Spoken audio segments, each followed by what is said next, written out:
In this video I'm going to bake a loaf of bread using the no-knead technique, adapted to using sourdough starter as the leavening agent instead of instant yeast. I think the sourdough starter gives the bread a little bit better flavor, and the process is just as simple, and I can almost guarantee you'll get fantastic results following this process.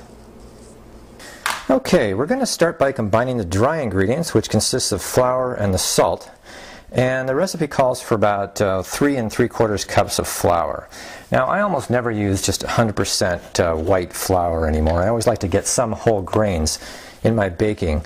So I'm going to use about a cup of whole wheat flour, and I like to weigh things out. It's just accurate that way. I don't have to wonder if I'm packing the flour too tight or too loosely. So, but this, if you don't have a scale, this does work out to about 4 ounces of whole wheat flour.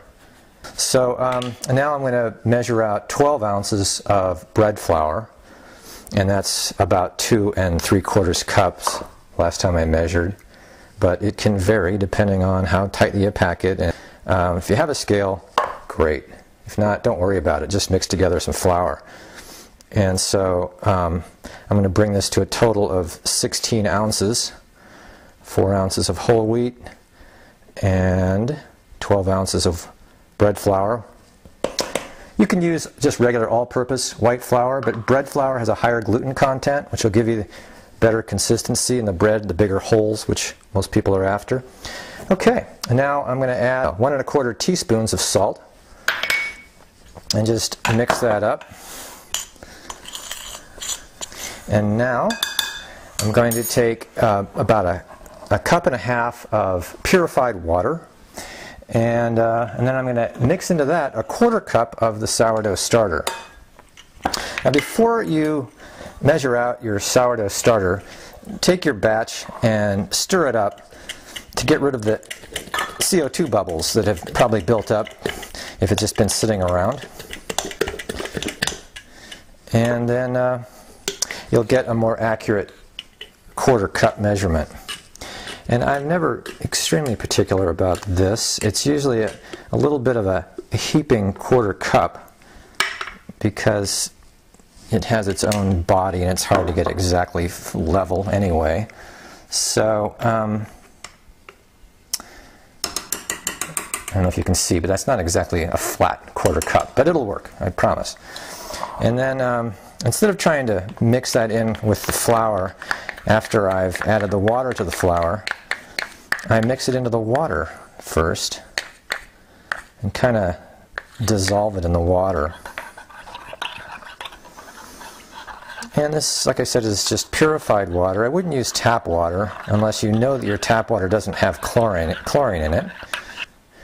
And then once that's fairly well mixed up, I just stir it into the flour mix.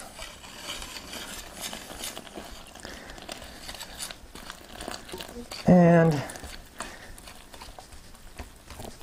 mix it until the flour is fully incorporated with the water, and that doesn't take more than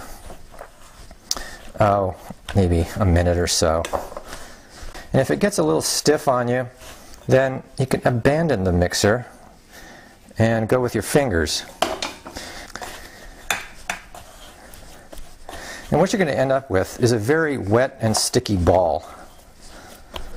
And that's exactly what you want. It's actually too wet to really knead effectively anyway. So the best you can do is just stir it up like this and then bail before it's all stuck to your hands. And now all I do is cover it and let it sit. You can cover it with a saran wrap, or I add this big plastic bag that works well. And make sure it is well covered so it won't dry out, and then you just let it sit. That's all there is to it. I'm going to come back 18 hours from now. Okay, it's the next morning. It's 18 hours since the first step of our no-knead process, and now we're on to step 2. So I'm going to take the bowl of dough out of the plastic bag, and you can see how much it's risen in just the 18 hours since it's been sitting there. And so now I'm simply going to turn it out onto a reasonably well floured board or countertop, and I think hopefully you'll get a sense for just how moist the flour is. And perhaps you can get a, zoom in a little bit on this and see what the texture of the dough is like. It's very bubbly. It's risen a lot, and it's very wet. This plastic dough scraper comes in real handy for removing the dough from the bowl.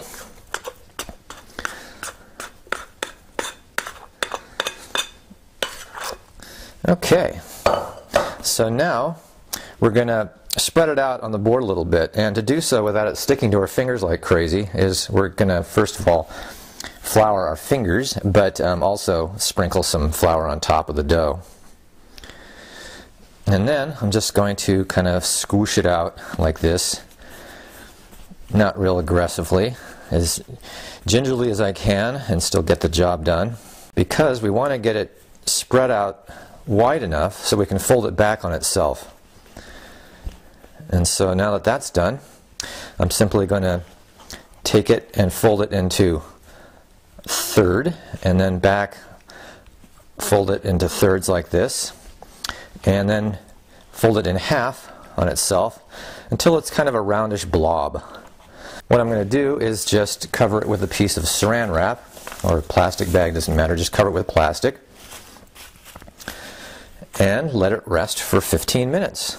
Okay, it's been 15 minutes and we're on to step 3 now. So what I'm going to do is I'm going to take the dough and turn it on to a well-coated towel or a proofing basket. And by well-coated, what I mean is I'm going to have to cover it with something to keep the dough from sticking while it's in its final proofing phase. And one thing that works really well is wheat bran. So I'm either going to do something like this and coat it very well with this wheat bran. You can also use cornmeal, or what I prefer to use, since I have one and it's real convenient, and you'll see why later on in step 4, is this proofing basket. But the wheat bran won't stick to the sides of a, I think this is a kind of a rattan coiled basket. So I spray it with spray oil. Now our local health food store sells this spray olive oil, which is really nice, but any kind of spray cooking oil will work. So I spray the edges with that, and now the wheat bran will stick nicely.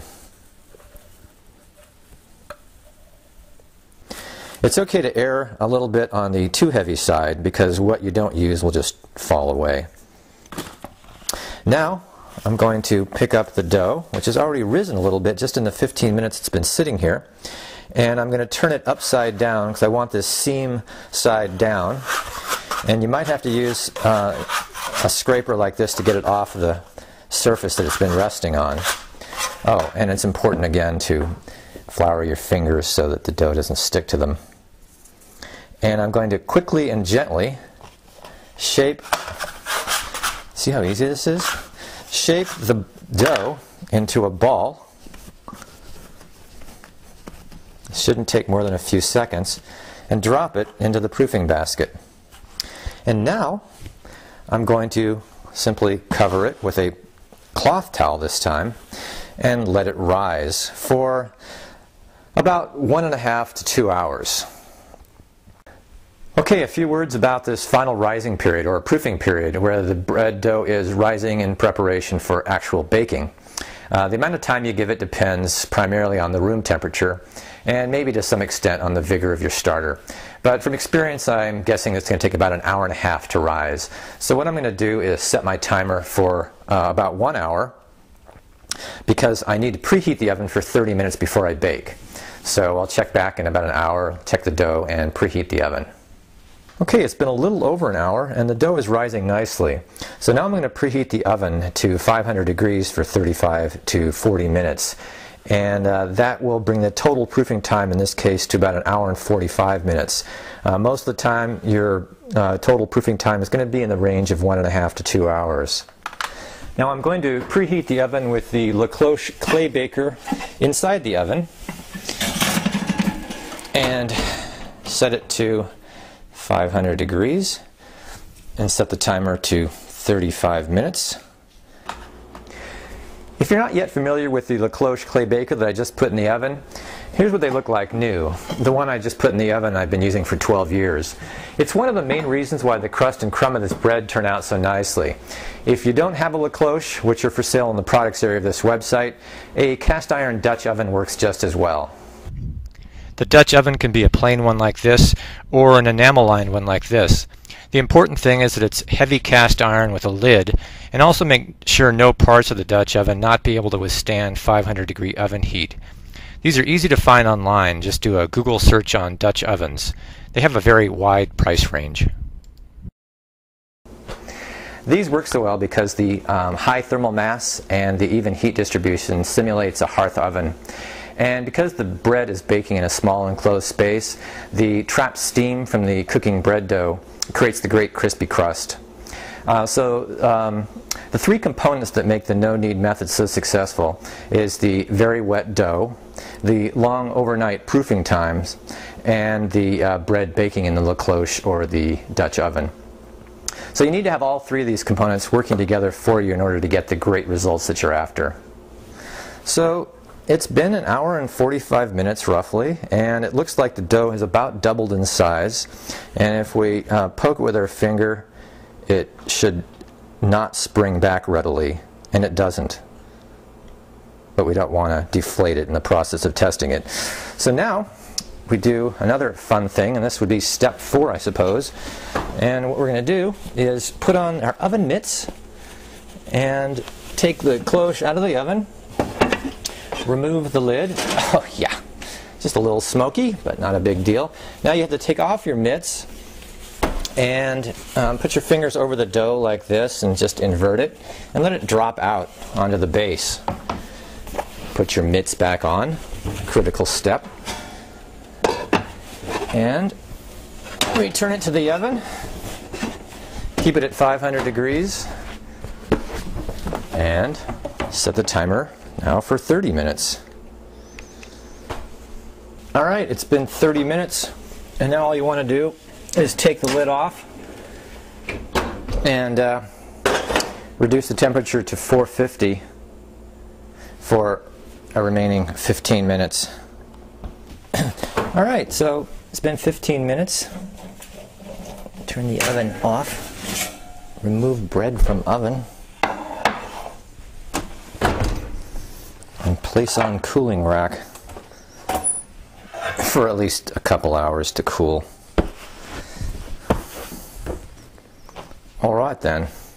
It's also critical at this step that you listen to the crackling noise if it's cooling. So I'm holding the mic right up to the bread. See if we can pick it up.